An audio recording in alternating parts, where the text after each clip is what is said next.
Duagunti do paung pina awa tusong iti bang magpan kanara samu dopan hong pi khom na unaw de hi chibagina colorful ma mainang pi khoma.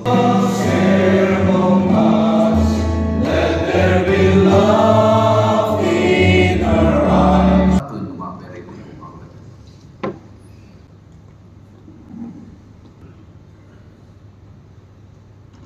Masa penin ti golong ko yung pai musak tu ibig papatin sunyang kipap tu ike mahe gilaw ke eterhi apatle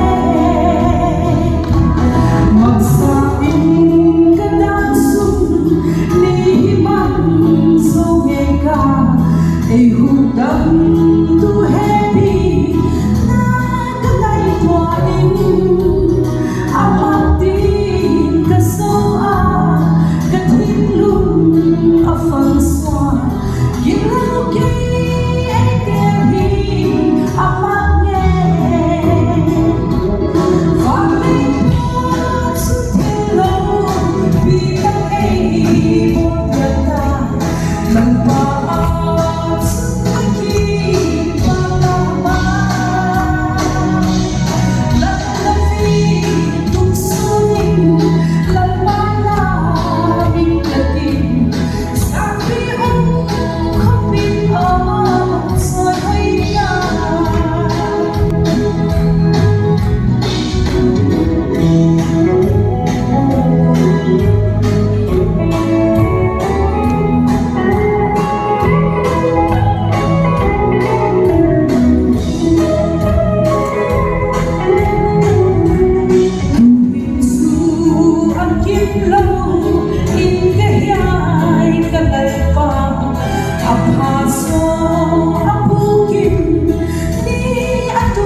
Ami biar katakan baikon siap cita kata kaya ini mata din cawa din kalau din lalpan ni kawan ta at least kontrol ikip no kama trong trai cha dai tikan tia kan mai den kan trong trai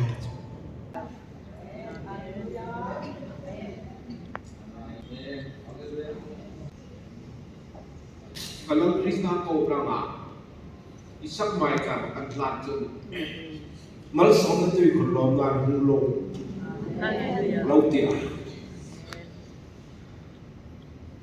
bidang ta chi de kan dong tho chu kan su kan nung no mal ta kan nung hik tran a ke khom hi ta kai ka hu ka thang lam kan pai te hai da pai pe hai da tha do hai mà kan mangai nang sa mangai din lang pa kang ta chi te nong ti pro pa hi na ang dan tao chẳng cần để cái lòng đàn cái mà câu soi ta chứ kama kan chứ câu số comment new lang ka tem tong ngai le riêng cái gì mà iba ka khéo ngay tu ta tu ni kat kan thing pui kan chu do na una pai ke dam tam chi dang tak kan hunga ka fi ka inoi ka te ka una thai ko ma thil do na ka uma ka ram phong ki li nan inoi ka tia ke mai ka sa le ran ka inoi ka te chu le ka no me chu di long e re khom hin ke ma bi ma lal pa Manipur boy na hi nang le na ba ya chan i ve mai mai no ti lal pa ni ko na chu chuan bang la ka ko Hãy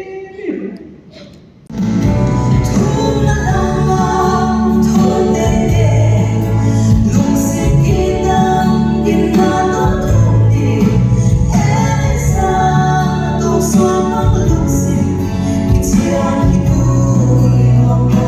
Ghiền Mì Gõ để không bỏ lỡ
zo je nga dam hi chi hun sum neo cha khat sunga lut tinga hung ki sunewa adam tang ko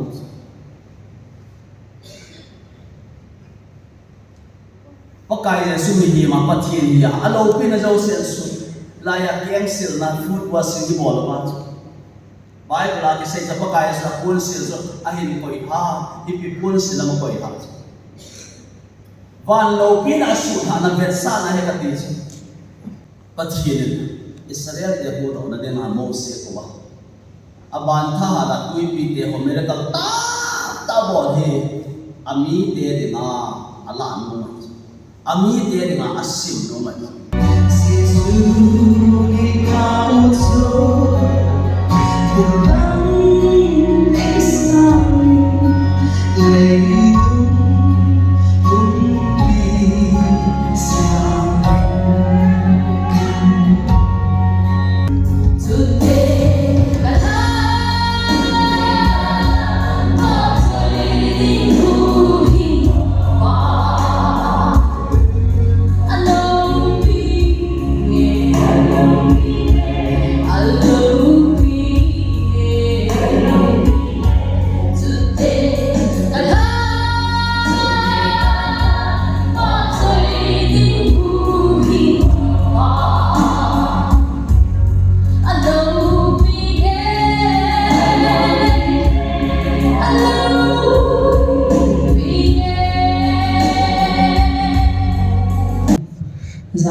Chị tao cái bị cái kiểu worship team làm tên cái ô lên mặt thật ra cầm tam mà ile ô hồi tiêu à ai lâu nè cái man tiêu à bất thiên cái vật trời về sang khăn tiêu lấy ô tham thiệp thua bạc ile bất thiên lâu pin này cái vật bị ham thế rồi thu bị cái số cái gì ra ta cái lấy pastor bagi cái này cô là khăn Khi lâu pinanin na hung ding mo kahit ti khat to chu ka pi ka artist ne zinga ki patla ki puila ki sa khat one sun sun khan ki ha pan the khop mai ai kha kahi the to ti ko ke onle e pathi lâu pinanin ka ki pi na hi ti kha ka ba ke ne lang la pa cha ti la e ho tu te ang doi te sibun pathi lâu pinanin no sa ka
security ko man na dito.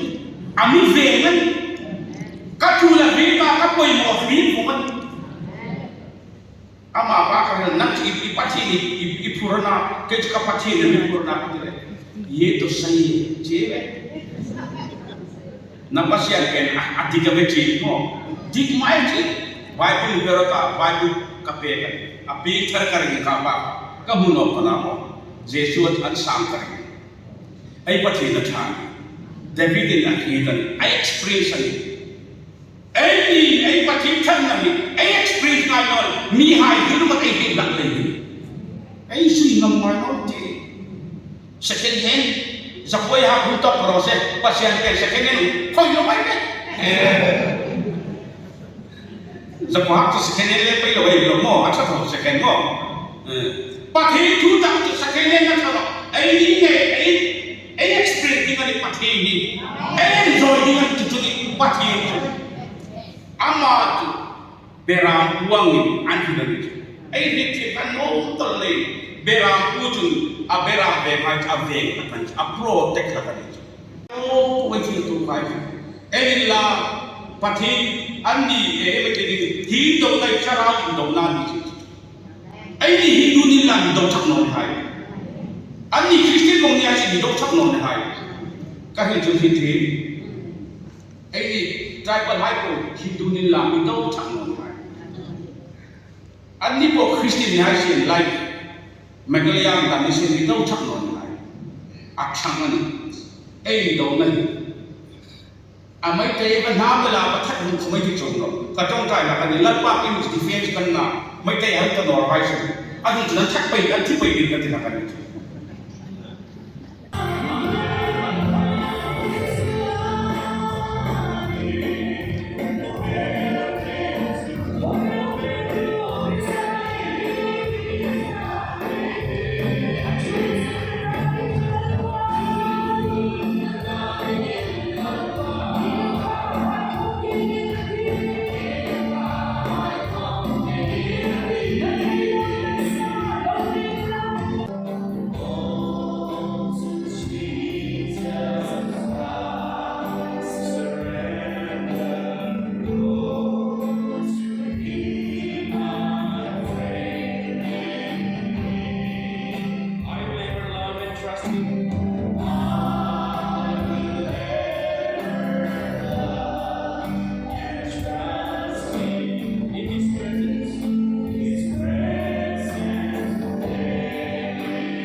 Strong administrative bola, white kung to na spiritual awakening mo ba? Yan pa sa separate administration ay pandiyan chika At topic ka ito pi ay unity in Christ ay. Dapat yan ni ay. Jadi ay pastor ke kung to na.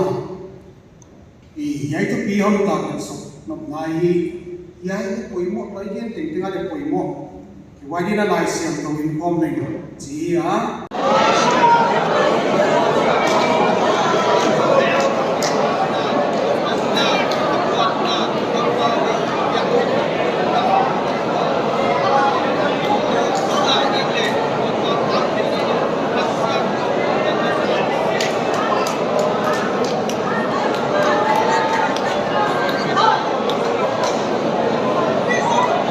Kanamsu Kristani. Kampung ulit. Kakan naman ni Kristan namkan ni iti. Kakan lumunat tak tatur. Kan tong na kan bulpui ni jo. Kan alfa le kan omega ni. Le yang pung khana tak tak le ke turin. Ke mani po insan bari pathian le na. itulutang uli. Chuchupak na to na tubing.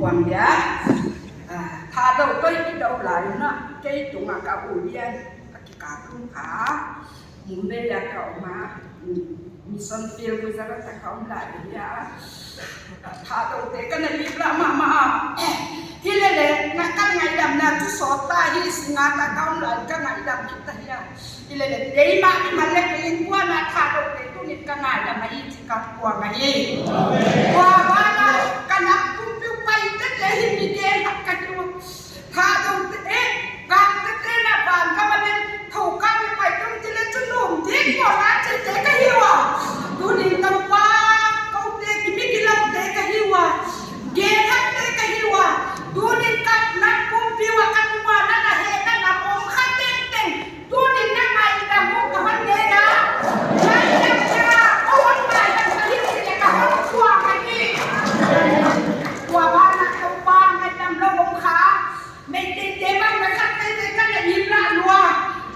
Wawa, ay tete. Wajan saan sa kapal magbuhay suba nga le. Sa umikit si Teka pa itan lahiyang tiwa. Sa umitin le kotaw pa. Nagdag tuwa kahingken teng-teng nga yang wala. Paulan nga yang mekta kahiyaw ti. Kuwan sa matawag sa Yesu President kapwa lagi. So parang sinasakit. Ilal pa si Krista hingin. Nam tin reng thado ko ki vai pe gam te simde toble nam tam tangin mar hain intwa til sum su kan lo ne yadi chin lan pai su Krista ning ngai nam tikin mar na ai oi ngai dam ko ni ni Mizo kuki paite vai pe simte kamte thangkhal sukte ti tolovin ke manin ham kan chi kan ni na kan thisen kan lo piana khereng thing mai la chu kan nam per ti tolovin olam pa Israel fa ti chu eng ham poni se Benjamin poni se Judah poni se Naphtali poni se la Israel anim ti maya chu in nama an lo in khai khoma chu tiang ko kin lalpa ki ni po Krista kan nam malo ni the to so la turin Krista na gi min chung lu fe kan che o zale ta ki to pa phat na le thule ra de kom na na yen kom na thu kom na te sang te manin athakin to pa mi ata he Ang ulit na kagina ng Panginoon Tingon, ulay sila magkulong Panginoon Tingon, ikam ko'y dali, ikam kam dali, ikam dam dali nga, nasa tangmaya, panlaa, tito, suwa, kalpa, lamensin koma, kalisyon dingi, ko'y moma, mamay, anahi, ay, ngayon na nisok ka, atusin, hezong tahe pinahi. Suwa di ba sa dam na le, tingay dam na le, kibung ka na le matsaw na, kikokom na kung hiyan diin. Nabuti nga yung mga kain, uyong po sa Yesu Krista na nanihing katawag. Amen.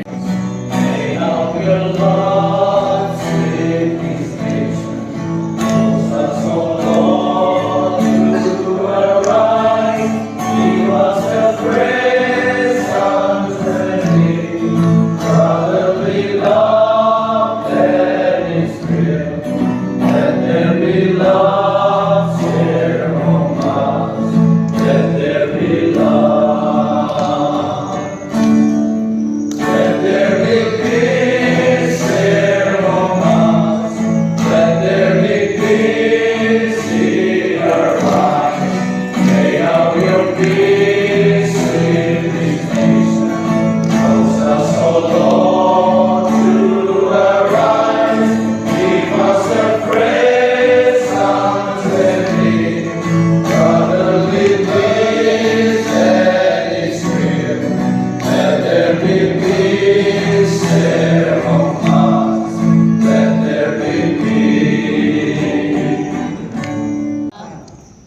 program te atop san ding mai pultung tu big baba thin chu lo bina chawai nga ti he pastor Lanten Abraham Pathian tila doi te na ni sikun thi lo bin ti sang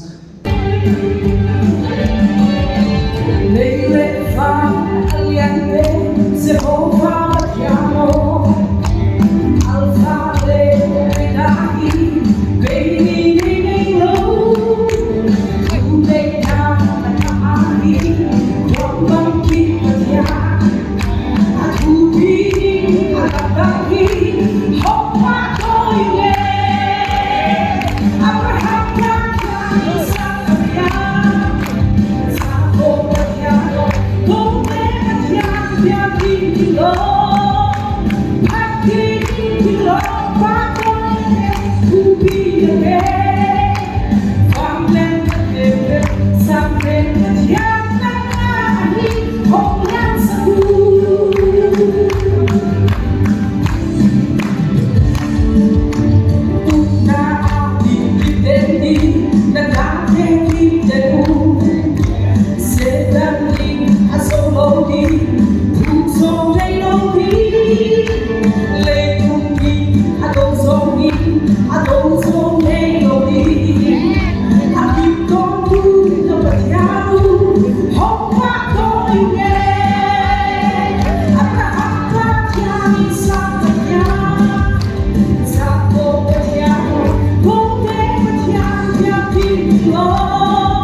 som chi na mi tam pina question on bol ahi lamka hopaya lamka kitwalo na chute buana chute hi ko primary responsibility hi ke mai ko mo hi ke mai himana na ke hom dia tu hi ahi ko hom ki tharo mo zia ka hi na sai som ka ke mo ka hi ke mo ko mo pong vi zia ka hi ko le ko hom ki pa to u zia khiam hom ki so u zia khiam bang chi bang hia in nam pha khe na cha se hi kha le chi zia ka hom ki sa ka hi ke ula himana pathia ki na ve na tu pi ka hom pia in me ni thu ma ki pa lung sima puang na hom pia wai ni ki pa ka hom zin mat tan na thum na ka le to pa lamka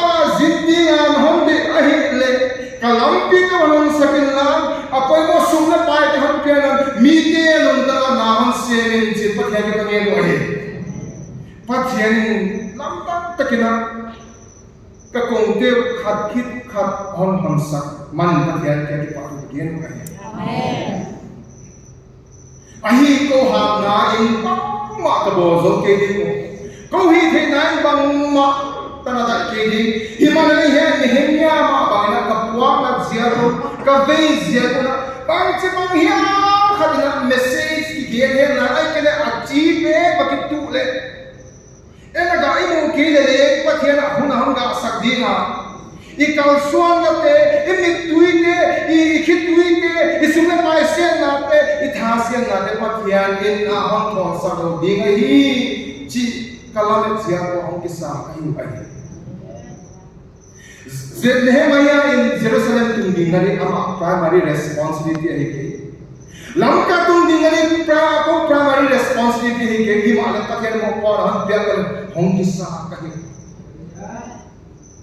Good see in Nehemiah bahon hi ichira thum na ban nei thum na ban nei na lung simon fa ma tu bang hia ichira kong thum Nehemiah bung khatta o to pa pan pathian thu pi da la hwai ama in thu pya te zui te tu thu kan theni gi ge chi na le gi ge Nehemiah na fasting prayer hom nei na thum na mai hom nei ki pathian yak na hun na hon zang masa ahi pathian ahi na hon puang hia ahi pathian hon worship ahi pathian ahi na bang bang na hon acknowledge ahi ya kasim na kopi kasa bang manget mai na Nehemiah ina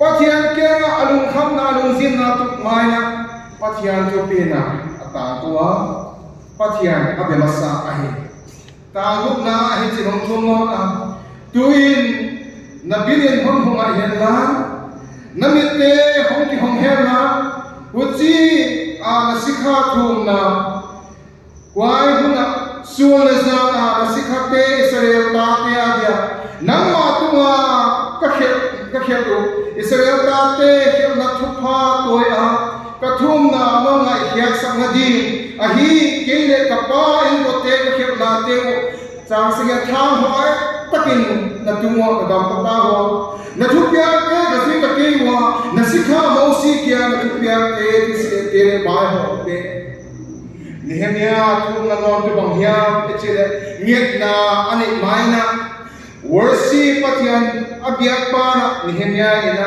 pathian kya ama sungkwa na dingin ama le sungkwa na dingin thupa atoi khep thupa khep gadam na angena waite pa na ami ke ading na ngadam na anget sa ahin